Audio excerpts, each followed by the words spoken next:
The announcement by the government of St. Lucia that it has established a full-fledged embassy in Taiwan has drawn some concern from the Lucian People's Movement, the LPM. The minority opposition party says it is not only baffling from a foreign policy perspective, but also raises a number of serious questions concerning the illusionary bubble within which the St. Lucia Labour Party government has operated over the last 3.5 years.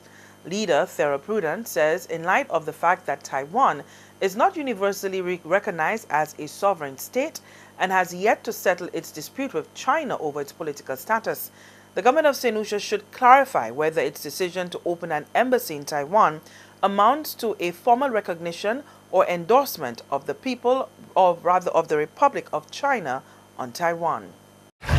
Still, this is the government that used to advocate a one China policy, basically ignoring Taiwan, and it being among the very few nations, 22 nations in the world, that have relations with Taiwan, and has gone as far as even setting up an embassy in right in front of the Chinese government, basically.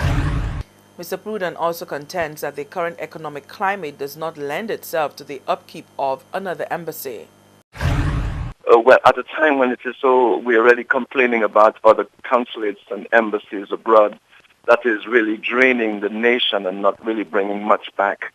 We're asking, could it not have been instead an appointment where you have basically a cultural and economic representative representing St. Lucia, and perhaps even seeking other opportunities with other countries in Asia. I've worked in Asia, so I understand how these things can be done very easily.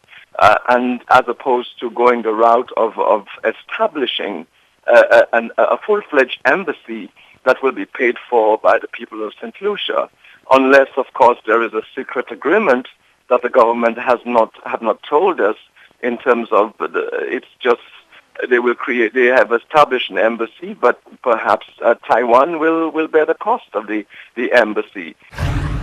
The LPM leader has called for full disclosure by the government on the cost of running the embassy.